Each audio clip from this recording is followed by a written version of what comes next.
সাল্লাম খুব গুরুত্ব দিয়েছেন। আমরা অনেক সময় ওয়াজিব বলি, সুন্নত বলি। রাসূলুল্লাহ বললেন যে ফরজের বাইরে কোনো কিছু নামাজ তোমার জন্য দায়িত্ব নয়, তুমি যদি ইচ্ছা করে করো, করতে পারো। রমজান মাসে 1 মাস রোজা রাখবে।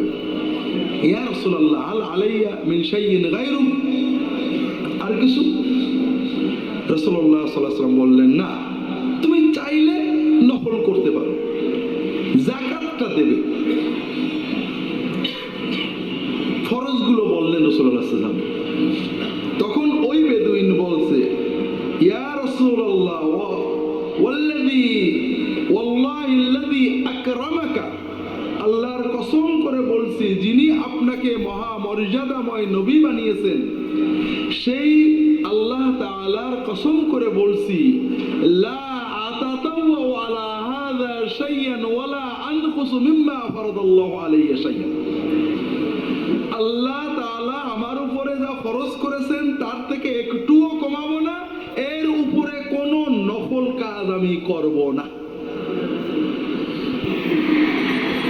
বুখারীর হাদিস, সব কিতাবের হাদিস। রাসূলুল্লাহ সাল্লাল্লাহু আলাইহি ওয়াসাল্লাম বলছেন, কাদ আফলাহা দাখালাল জান্নাতা ইন সাদাক, যদি সে সত্য বলে থাকে তাহলে সে অবশ্যই জান্নাতে যাবে। এইটা হলো দাওয়াতে মুহাম্মাদি আলাইহিস সালাতু ওয়াস সালাম। আমরা কি বলবো?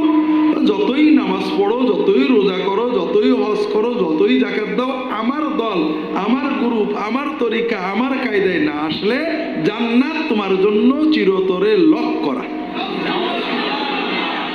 তো ভাই এইটা আমাদের দাওয়াত হলো ভাই? না ভাই, আমাদের বলা উচিত ছিল তুমি ইমানকে সহি করো, হালাল খাও, নামাজ পড়ো, বাপ মার খেদমত করো, ইনশাআল্লাহ তুমি জান্নাতে যাবে।